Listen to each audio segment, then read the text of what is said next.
Алдағы 5 жылда арал балығының аты қайта шығады. Теңіздегі балық түрлерінің саны артпақ. Сондай-ақ Сырдария төңірегіндегі көлдердің де жағдайы жақсарады. Бұл жұмыстар Сырдария өзенінің арнасын реттеу және солтүстік арал теңізін сақтау жобасының екінші кезеңі аясында іске аспақ. Жобаны Дүниежүзілік банк қаржыландыруға дайын. Бүгін Халықаралық банктың Орта Азия елдері бойынша өңірлік директоры Сародж Кумарджа мен Қоршаған орта және су ресурстары вице-министрі Ерлан Самбаев арнайы меморандумға қол қойды.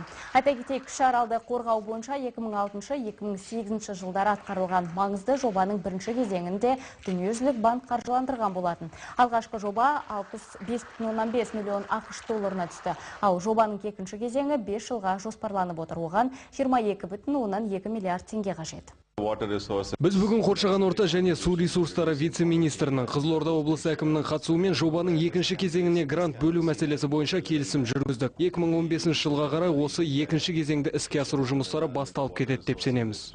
Алдағы уақытта осы жылдың аяғына дейін біз сол келісім шартқа қол қойып, сол келісім шартты ратификация өткізсек, бүгін әкім айтқандай, онда келесі жылдан бастап осы проект екінші фазасы нақты іске асыру жұмыстары басталады деген үміттеміз.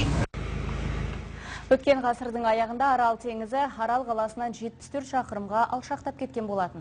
Сырдария өзенінің арнасын реттеу және солтүстік Арал теңізін сақтау жобасының бірінші кезеңі бойынша атқарылған жұмыстар арқасында ара қашықтық 17 шақырымға дейін қысқарды. Кеуіп бара жатқан кіші Арал теңізінде бір кездері тек камбала балығы болса, қазір балықтың 20-дан астам түрі мекендейді. Экологтардың айтуынша, теңіз суындағы тұздың мөлшері азайып, жергілікті халықтың денсаулығы мен экологиялық ахуал жақсарады.